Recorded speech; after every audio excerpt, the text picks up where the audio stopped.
ಗಣಪತಿಯನ್ನು ಸ್ಮರಿಸುತ್ತಾ ಇವತ್ತಿನ ಈ ಒಂದು ಸುಂದರ ಸಂಜೆಗೆ ಎಲ್ಲರೂ ಆತ್ಮೀಯವಾಗಿ ಸ್ವಾಗತಿಸ್ತಾ ಇದ್ದೀವಿ. ಇಂದಿನ ಈ ಸಂಜೆ ಕಾರ್ಯಕ್ರಮದ ವಿಶೇಷ ಏನು ಅಂತ ಹೇಳಿದ್ರೆ, ಅಖಿಲ ಭಾರತೀಯ ಸಾಹಿತ್ಯ ಪರಿಷತ್ನ ಒಂದು ರೂಪನಗರದ ಸಾಹಿತ್ಯ ಕೂಟದ ಉದ್ಘಾಟನೆ ಆಗ್ತಾ ಇದೆ.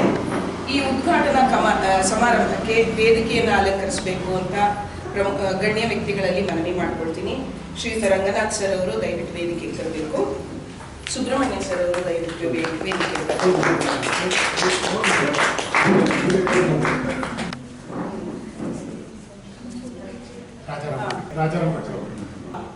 ಪ್ರಾರ್ಥನೆಯನ್ನ ಆಲಿಸೋಣ.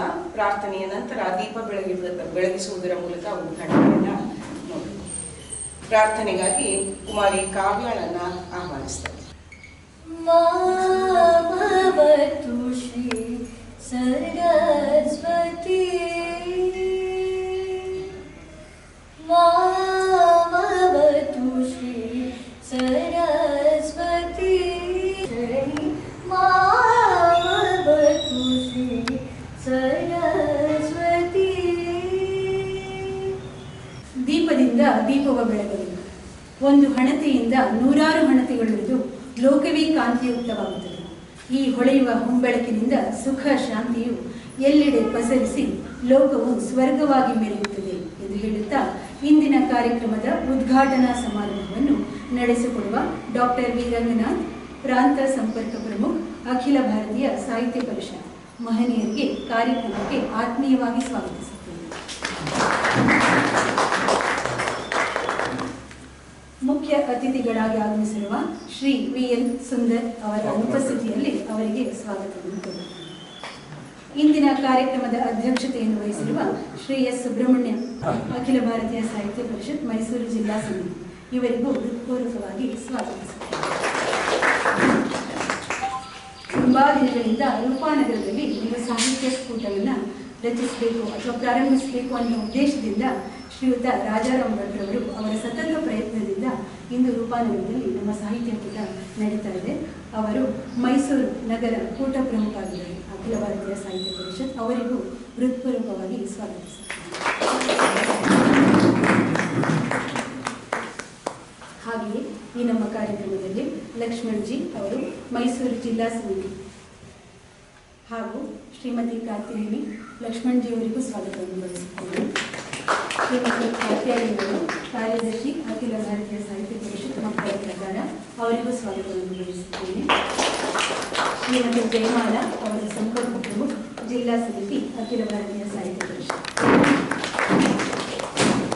ಹಾಗೂ ಎಚ್ ಡಿ ರಮೇಶ್ ಅವರು ಶ್ರೀರಾಮಪುರ ಕೋಟೆಯಿಂದ ಬಂದಿರುತ್ತಾರೆ. ಅವರಿಗೂ ಪೂರ್ವಕವಾಗಿ ಸ್ವಾಗತವನ್ನು ಬಯಸುತ್ತೇನೆ. ಹಾಗೂ ನಮ್ಮ ರೂಪಾನಗರದ ನಿವಾಸಿಗಳು, ನಾವೆಲ್ಲರೂ ತುಂಬ ವರ್ಷಗಳಿಂದ ಹೊರಟಿರುವರು, ನಮಗೆಲ್ಲರೂ ರೂಪಾನಗರ ನಿವಾಸಿಗಳು ಹಾಗೂ ಸಾಹಿತ್ಯಾಸಕ್ತರು ಹಾಗೂ NRI ನಮ್ಮ ಡೈರೆಕ್ಟರ್ಸ್ ಕೂಡ ಬಂದಿರಲಿ, ಅವರಿಗೂ ಕೂಡ ನಾನು ತುಂಬ ಹೃದಯದ ಸ್ವಾಗತವನ್ನು ಬಯಸುತ್ತೇನೆ. ಈ ಕಾರ್ಯಕ್ರಮದ ಎಲ್ಲ ಸಾಹಿತ್ಯಾಸಕ್ತರಿಗೂ ಸ್ವಾಗತವನ್ನು ಬಯಸುತ್ತೇನೆ. ಧನ್ಯವಾದ. ನಿಮಗೂ ಕೂಡ ಸ್ವಾಗತ. ಈಗ ಕಾರ್ಯಕ್ರಮವನ್ನು ಮುಂದುವರಿಸುವುದರಲ್ಲಿ ಗಣ್ಯರಲ್ಲಿ ಮನವಿ ಮಾಡಿಕೊಳ್ತೇನೆ. ದಯವಿಟ್ಟು ದೀಪ ಬೆಳಗಿಸುವುದರ ಮೂಲಕ ಉದ್ಘಾಟನೆಯನ್ನು ಮಾಡುತ್ತೇನೆ.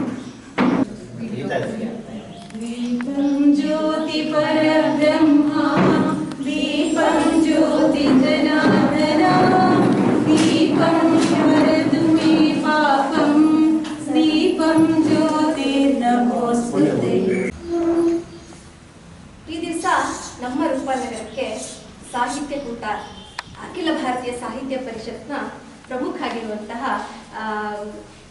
ರಂಗನಾಥ್ ಸರ್ ಅವರು ಬಂದಿದ್ದಾರೆ.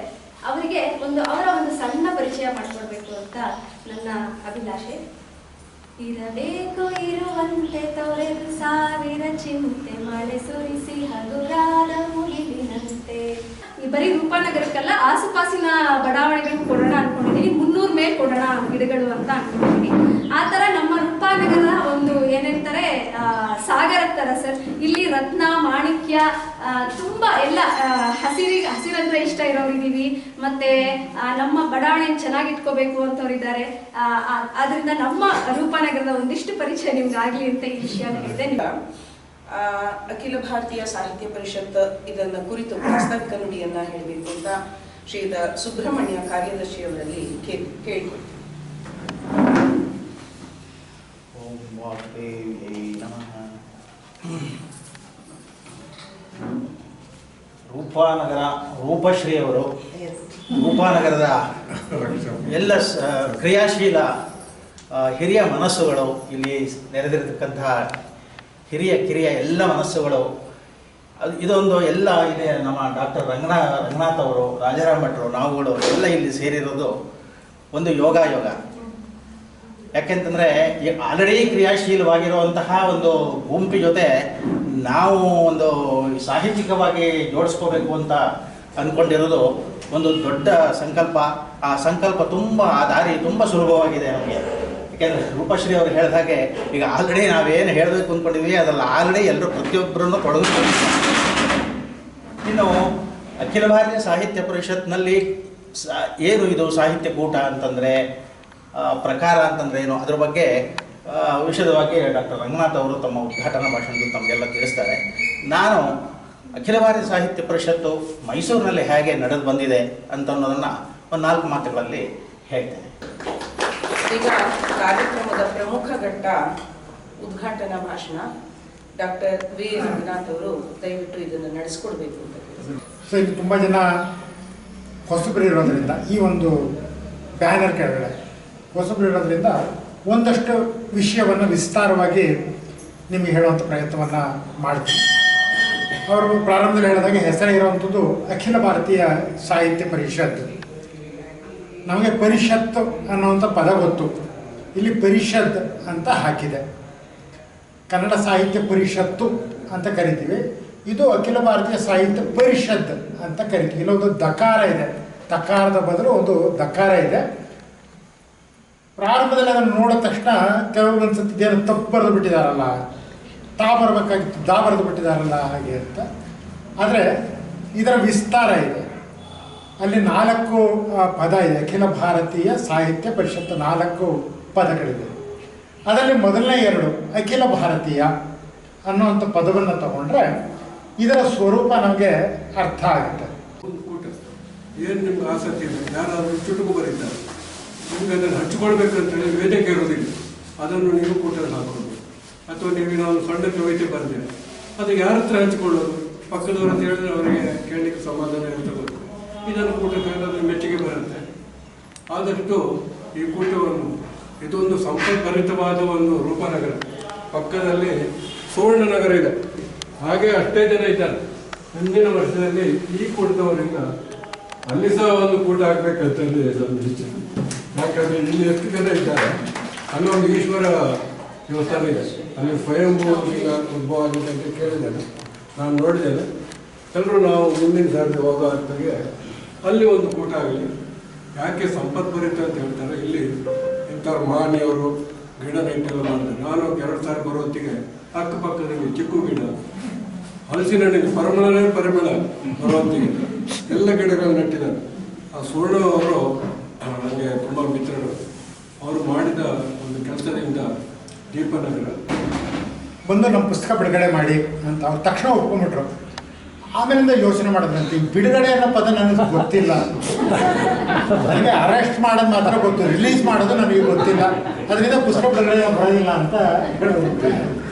ಹಾಂ, ಈಗ ನಮ್ಮದೊಂದು ಇನ್ನೊಂದು ಜವಾಬ್ದಾರಿ ಇರುವಂಥದ್ದು, ಈ ಸಾಹಿತ್ಯ ಕೂಟವನ್ನು ಮುಂದೆ ಯಾರು ನಡೆಸ್ಕೊಂಡು ಹೋಗಬೇಕು ಅನ್ನೋಂಥ ಹೆಸರನ್ನು ಘೋಷಣೆ ಮಾಡುವಂಥ ಜವಾಬ್ದಾರಿ ನನ್ನ ಮೇಲಿದೆ.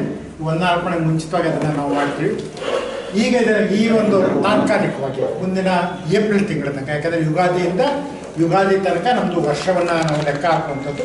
ಮುಂದಿನ ಯುಗಾದಿಯ ತನಕ ಈ ಸಾಹಿತ್ಯ ಕೂಟವನ್ನು ಮುನ್ನಡೆಸುವಂತಹ ಜವಾಬ್ದಾರಿ ಸಂಚಾಲಕರು ಮತ್ತು ಸಹ ಸಂಚಾಲಕರು ಅಂತ ಕರಿತೀವಿ.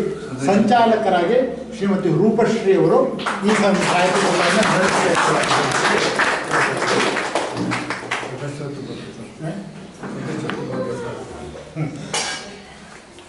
ಹಾಗೆ ಇಬ್ಬರನ್ನ ಸಹ ಸಂಚಾಲಕರು ಮಾಡಬೇಕು ಇದು ಕೂಟಕ್ಕೆ ಹಾಗೆ ಅಂತ ಅಂದ್ಕೊಂಡಿದ್ದೀವಿ. ಒಂದು ಶ್ರೀಮತಿ ಗೀತಾ ಅವರು ಈಗಾಗಲೇ ಕಾರ್ಯಕ್ರಮದ ನಿರ್ವಹಣೆಯನ್ನು ಮಾಡ್ತಾ ಇದ್ದಾರೆ, ಅವರು ಇದರ ಸಹ ಸಂಚಾಲಕರಾಗಿ ಇರಬೇಕು. ಹಾಗೆ ರಕ್ಷಾ ಪ್ರಭು ಅವರು ಸಹ ಸಂಚಾಲಕ ಇದಕ್ಕೆ ಸಹ ಸಂಚಾಲಕರಾಗಿ ಕೆಲಸವನ್ನು ಮಾಡಬೇಕು. ಹಾಗಂತ ಇವು 3 ಜನ ಕೆಲಸ ಮಾಡಬೇಕು ಅಂತಲ್ಲ, ನಾವೆಲ್ಲ ಸೇರಿಸಿ ಬೆಳೆಸೋ ಅಂಥದ್ದು. ಇದು ಹೇಳಿದಾಗ ಇನ್ನೂ 2ನೇದು 3ನೇದು ಸಾಯಂಕಾಲ ಕೂಟ ಆದರೆ ಇಲ್ಲಿರೋಂಥ ಇನ್ನೊಂದಷ್ಟು ಜನಕ್ಕೆ ಅದು ಜವಾಬ್ದಾರಿ ಸಿಗುತ್ತೆ. ಸೊ ಈಗ ಜವಾಬ್ದಾರಿಯನ್ನು ಘೋಷಣೆ ಮಾಡಿದಂಥದ್ದು ಎಲ್ಲರಿಗೂ ಅಭಿನಂದನೆಗಳನ್ನ ಹೇಳ್ತೇವೆ. ಈಗ ತೀರ್ಮಾನ ಮಾಡೋವಾಗ ಪ್ರತಿ ತಿಂಗಳು ಕಾರ್ಯಕ್ರಮ ನಮ್ಮದು ನಡಿಬೇಕು.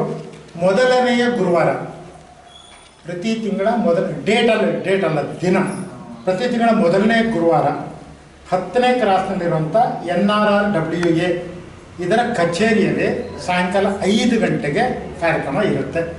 ಸರಿಲ್ವಾ? ಇನ್ನು ಸರಿ. ರೂಪನಗರ ಸಾಹಿತ್ಯ ಕೂಟಕ್ಕೆ ಸಂಚಾಲಕಿಯಾಗಿ ನನ್ನನ್ನು ನೇಮಿಸಿದ್ದೀರಾ, ಇದಕ್ಕೆ ನನ್ನ ಹೃತ್ಪೂರ್ವಕ ನಮನಗಳು. ಆದರೆ ಸಾಹಿತ್ಯದಲ್ಲಿ ಇನ್ನೂ ಬೆಳೆಯುತ್ತಿರೋ ಶಿಶುನೂ ಅಲ್ಲ, ಗರ್ಭದಲ್ಲಿರುವ ಭ್ರೂಣ.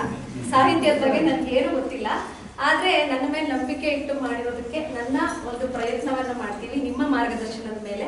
ಹಾಗೆ ನಮ್ಮ ರೂಪಾನಗರದ ನಿವಾಸಿಗಳ ಎಲ್ಲರ ಒಂದು ಸಹಾಯದಲ್ಲಿ ನಾನು ಇದನ್ನ ಮಾಡೋಕ್ಕೆ ಇಷ್ಟಪಡ್ತೀನಿ. ಸರ್ವೇ ಭವಂತು ಸುಖಿನಃ.